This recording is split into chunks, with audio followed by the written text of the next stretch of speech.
nestled beside the winding banks of the Rio Grande, the legend of La Llorona haunted the nights. The townsfolk spoke in hushed tones about the wailing woman who roamed the riverbanks, searching for her lost children. Her cries echoed through the darkness, chilling the bones of anyone who dared to listen. The story was old, passed down through generations, like a family heirloom.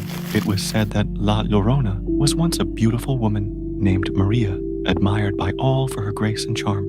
She married a wealthy ranchero, and together they had 2 children, a boy named Mateo and a girl named Isabella. However, as time passed, Maria's husband grew distant, entranced by other women and the bottle.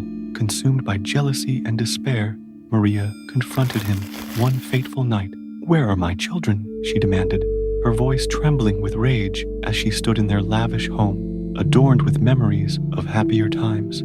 But instead of comfort, he laughed mockingly. "They are fine," he sneered. "Why don't you go back to your mirror? You're losing your beauty." In a fit of madness fueled by heartbreak and betrayal, Maria took her children to the river under the pale moonlight. The water glistened like silver as she drowned them in a moment of unthinkable rage. The instant she realized what she had done, what darkness had consumed her, her heart shattered into irreparable pieces. She threw herself into the river, but death did not welcome her. Instead, she became La Llorona, cursed to roam the earth forever in search of her lost children.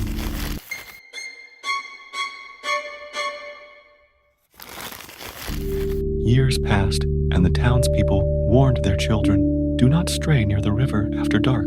La Llorona is out there." They told tales of how she would snatch away disobedient kids, mistaking them for her own.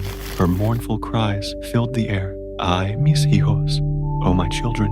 The legend became a tool for parents to keep their children safe.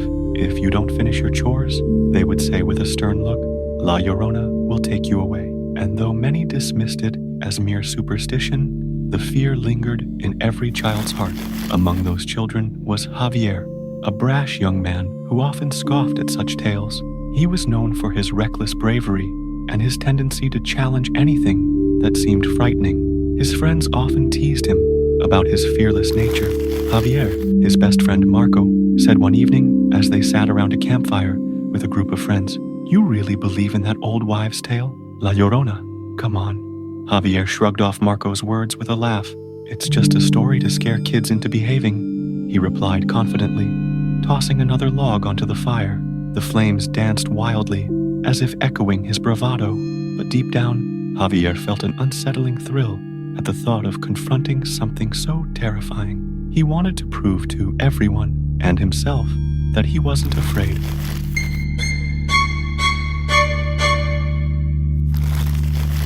One evening in late October, when shadows grew long and darkness crept in earlier than usual, Javier and his friends decided to venture down to the riverbank for an adventure. The air was crisp with autumn's chill leaves crunched beneath their feet as they made their way along the path that wound through trees, swaying gently in the breeze. "Let's see if we can find La Llorona," Javier suggested with a mischievous grin. His friends exchanged nervous glances, but ultimately agreed after all, it was just a story. As they approached the riverbank, Javier felt an electric charge in the air, an excitement mixed with an undercurrent of dread. The moon hung low in the sky like a watchful eye as they gathered near the water's edge. "Okay," Javier said boldly. "Let's call her." "What? Are you crazy?" Marco protested.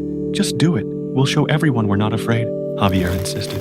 With hesitant voices, but growing courage fueled by adrenaline, they began to chant, "La Llorona, come out. We're not afraid." The wind picked up suddenly, rustling leaves and sending chills down their spines.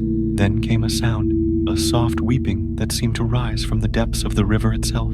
"Did you hear that?" One girl whispered nervously. "It's just an echo," Javier insisted weakly, but felt his heart race nonetheless. But then they heard it again, a chilling wail piercing through the night air. "Ay, mis hijos."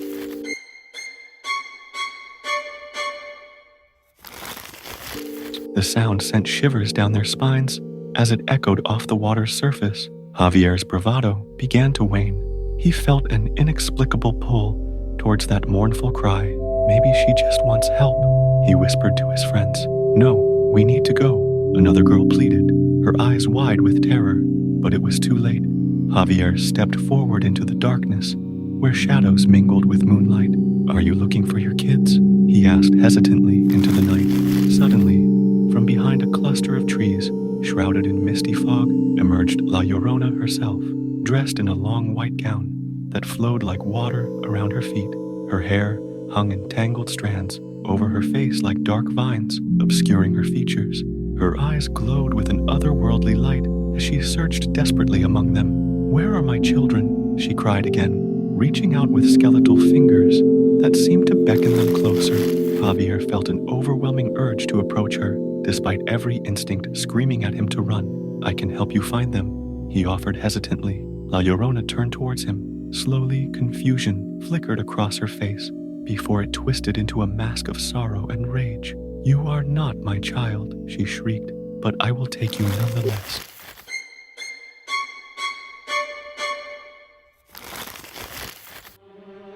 The others screamed as Javier was lifted off his feet by an unseen force, a cold grip tightening around his throat as La Llorona drew him closer to the water's edge, where shadows danced like phantoms around them. "Help me," he croaked out in desperation as panic surged through him like ice water flooding his veins. His friends scrambled to pull him back, but found themselves paralyzed by fear, frozen witnesses to this horrifying spectacle unfolding before them.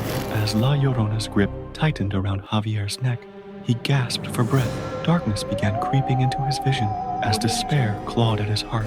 "Please, I'm not your child," he shouted weakly against her icy grasp. Suddenly, from somewhere far away, the familiar sound of church bells began to toll, a haunting melody that echoed through his mind like a lifeline thrown into turbulent waters. In that moment of clarity, amidst chaos, he remembered his mother's words, "When you're lost or afraid, call on your faith."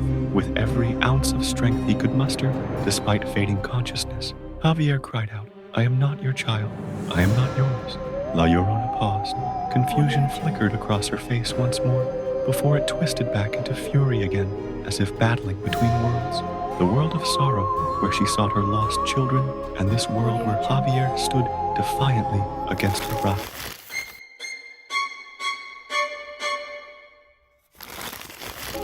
At that moment, Javier's friends found their voices again and yelled in unison, "Let him go! He is not yours." The combined force of their cries seemed to resonate with La Llorona's spirit, a ripple passing through her ethereal form that momentarily disrupted her hold on Javier. For an instant, just one fleeting moment, she hesitated, her expression softened as if caught between worlds. The world where she had lost everything, and this world where hope still existed. "Help me find them," she whispered hoarsely, before releasing Javier abruptly. He fell onto the bank with a thud as La Llorona staggered back into shadows cast by trees surrounding them, her figure dissolving into mist like smoke carried away by wind, while echoes of sorrow lingered behind like fading memories trapped within time itself. Breathless and shaken from both terror and relief alike, Javier lay sprawled on damp earth, gasping for air, while his friends rushed toward him, fear still etched across their faces, but relief flooding their hearts now that he was free from La Llorona's grasp.